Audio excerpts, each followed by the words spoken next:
Hey, what's up? This is A-Trak. Welcome to my studio. And welcome to my Nike original run, Running Man. They hear the bass and they say whoa. This is like the first A-Trak record that, you know, if someone comes to my show and says, that was great, where can I get your records? Then, you know, now they'll be able to go to iTunes and look up A-Trak, and this will be an A-Trak record. With this project, one of the things that was appealing about it is I could put out, you know, a big body of work that really shows, I think, a lot of variety, and it's not just records it's not just, you know, singles, so it doesn't have to be all stuff for DJs to play, right? So it doesn't all have to be, you know, hard-hitting. It can have like the variety of an album, but it's, you know, at the end of the day, it's not quite an album, so I can kind of bend the rules. I always wanted to have like a record where the previous song kind of breaks down, and then you start hearing an element of the next song, and then the tempo changes, and then suddenly you realize, oh, I'm listening to another song now, and then the verse comes in, and you're like, oh, someone just rapped. Who was that? And you know, that's exactly how I was able to put together this record. So that was really cool.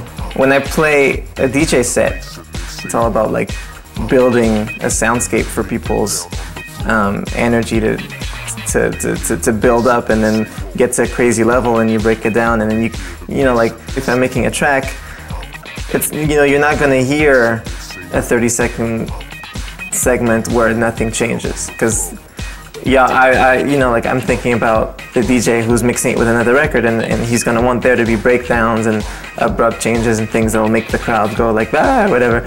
But here, you guys, the guy is running, and it's all about pacing, from what I understand about running. And so with that concept of pacing, you can play a lot more with segments that kind of stay the same for a while, but just you can modulate certain sounds, and you know, like you'll have like a kick and a snare, and you think, okay, I'm gonna do like boom boom pat, boom boom pat, and you do it. But this, I literally just went like, I just, you know, like Animal on the Muppet Show. That's how I felt, like. And I recorded it, and I put it over the drums, and I was like, this is great.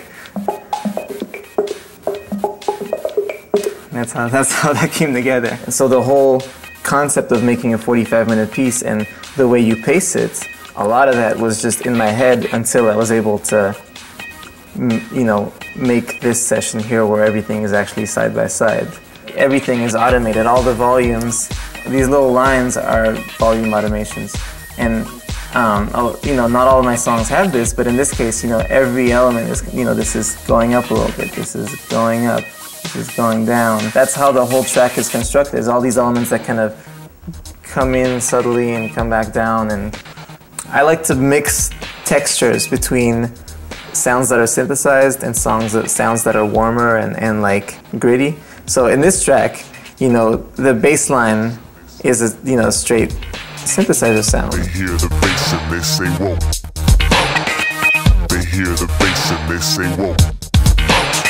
So the first piece on the record is the one that I call Sable, and so that kind of started with the idea of having this beat.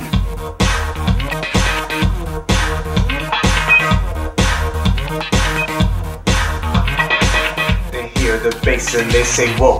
That's my voice, just, you know, pitched down and distorted a bit.